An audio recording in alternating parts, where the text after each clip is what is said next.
তো সকাল সকাল দেখো এখানে এসে গেছে বাজার থেকে চিকেন।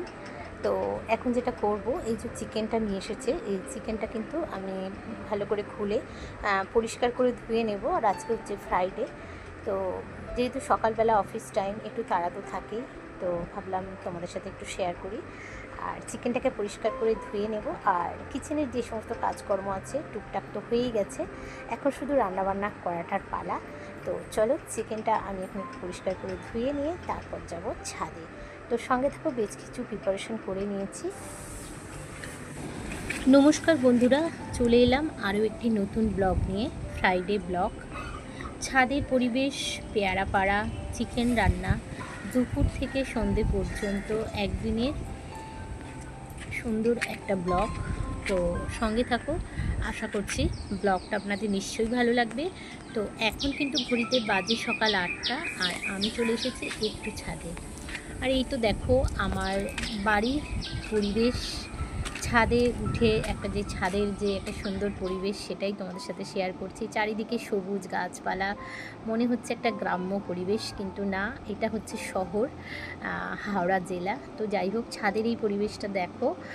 তো অনেক দিন ধরেই ছাদে একটা শিম গাছ হয়েছে। তো এখন যেহেতু শিমের কোনো সিজন নেই, তাই কোনো রকম শিম কিন্তু গাছে হয়নি, তাই গাছটা আজকে আমি কেটে দেবো, তবে এখন নয়, সাংসারিক কাজকর্ম শেষ করার পরে।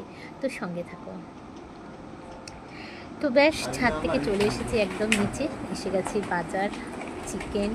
আর এই তো দেখতেই পাচ্ছ যে তোমাদের দাদাভাই কিন্তু একটু বসেই হয়েছে, যেহেতু এখন সকালবেলা অফিসে যাওয়া একটু দেরি আছে, তো আমার সাথে সাথে কিন্তু একটু হেল্প করে দিচ্ছে। এটাই কজন করে, তাই না?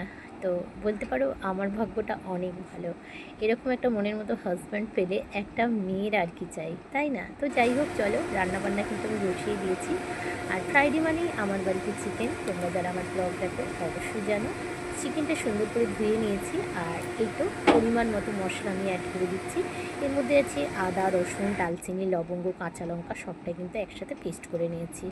আরও মশলা আমি এখানে দিয়ে দিয়েছি যা যা লাগে।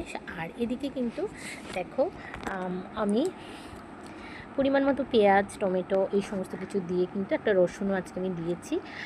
তো বেশ, চিকেনটা আমি ম্যারিনেট করিনি, তবে এইভাবেই আজকে আমি বানাবো। হাতে যখন যেরকম সময় থাকে সেইভাবেই কিন্তু আমি আমার কাজগুলো গুছিয়ে নিই। তো একটু স্যালো ফ্রাই করে নিয়েছি। আর বেশ, যেহেতু একটু সময় হাতে কম, তাই পুরো রেসিপিটা তোমাদের সাথে শেয়ার করতে পারলাম না। যেভাবে আমরা বাড়িতে চিকেন বানাই একদম হালকা পাতলা, সেভাবেই কিন্তু আমি চিকেনটা বানালাম। ছোট্ট একটা ব্লগে কিন্তু আমি তোমার সাথে শেয়ার করলাম। আর ফাইনাল লুকটা তোমরা দেখেই নাও। তো কেমন লাগলো আজকে আমার এই ছোট্ট ব্লগ, অবশ্যই কমেন্ট